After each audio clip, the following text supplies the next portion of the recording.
Today we're going to severely prune back all 3 gardenias that have succumbed to sooty mold.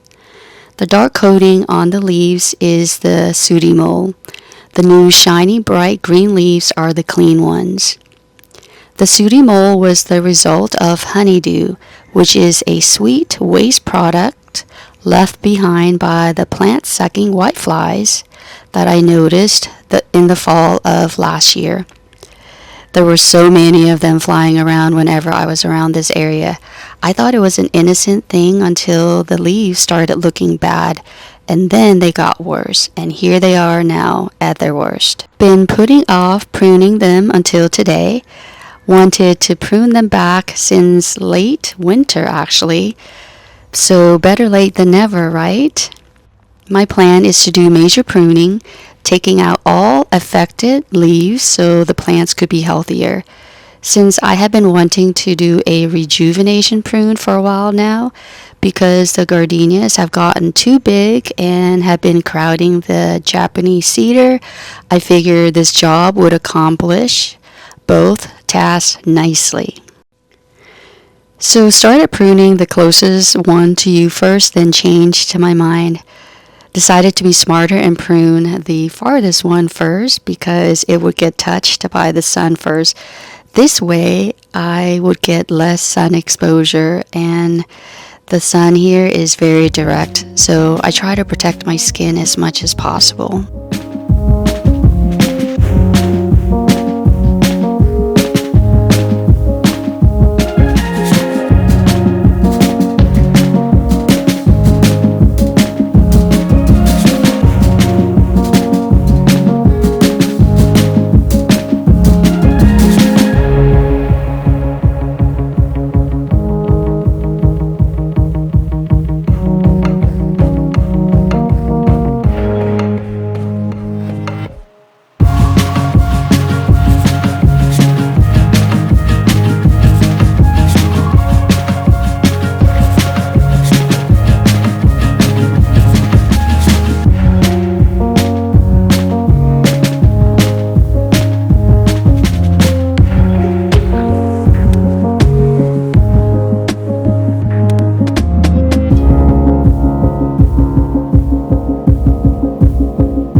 So it's been over a month now. Today is May 20th and pruned these back April 12th. So let me show you how the gardenias are doing.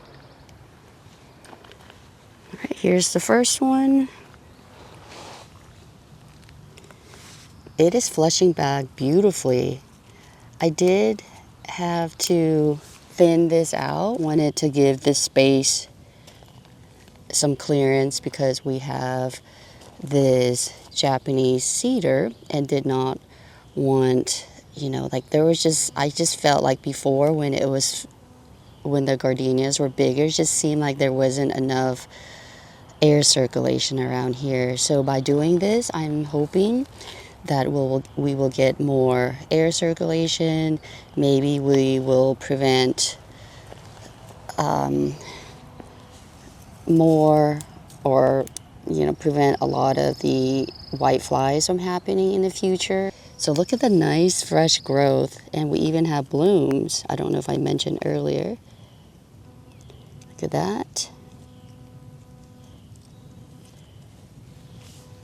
And then I know I do have weeds This year the weeds are beating me.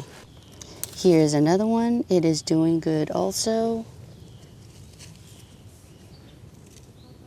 No blooms on this one. That's okay. Was not expecting any blooms at all this year. Just wanted to make sure the plants have a nice fresh reset. I did take out some part of it in this one as well. I think it was around here. And this is the last one. Did not do anything to this one, just left it the way it is. We got some blooms there. Maybe just one bloom. Yeah, one bloom there. So this is, you can see how big this is. So I need to thin this out too. Just thinking back with my gardening experience, I think whenever you have a plant in the wrong place, that's when you could get, infestations of pest pressure.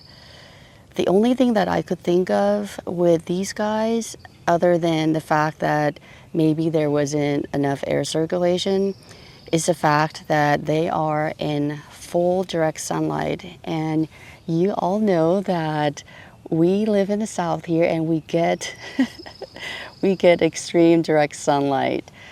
So, and I know gardenias, I would think that anything that would require full sun in my garden could sure use some afternoon relief. So I would think part sun would work so much better. So my thinking is that I need to transplant these gardenias into a more optimal location for them. And I think this fall I will move them to the woodland area where they could get some afternoon protection. Not, even in the woodland where I'm thinking of putting them, they will get some sun, but they're not going to get baked in full sun like this. So that is going to be my solution going forward with the gardenias and with pretty much any plant that I know might, even though it says full sun. Like gardenias will say full sun, but full sun here is not good. And I have other gardenias too, like the jubilation gardenias. I know that one of them, I did see some of the, the black sooty mold on it from the honeydew of the, the whiteflies. So they will get moved also, unless the loquat tree is getting some size. So I don't know. There's just going to be a lot of moving. They would be better closer to the house so you could enjoy their scent. Otherwise, if they get moved to the woodland area,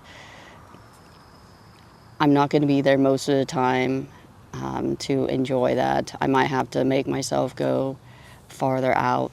So yeah, that's one of the bad things about moving them into the woodland. So that's basically the plan for these gardenias. So they will be a lot healthier, and they will thrive better. Just overall health of the plants. So with that, thank you so much again for watching, and I hope you found this video enjoyable and helpful. If you are new here, my name is Terry. Welcome to my channel. If you are a returning viewer, thank you for coming back. So again, thank you so much for watching this video, and until the next one, I hope you take care. Bye for now.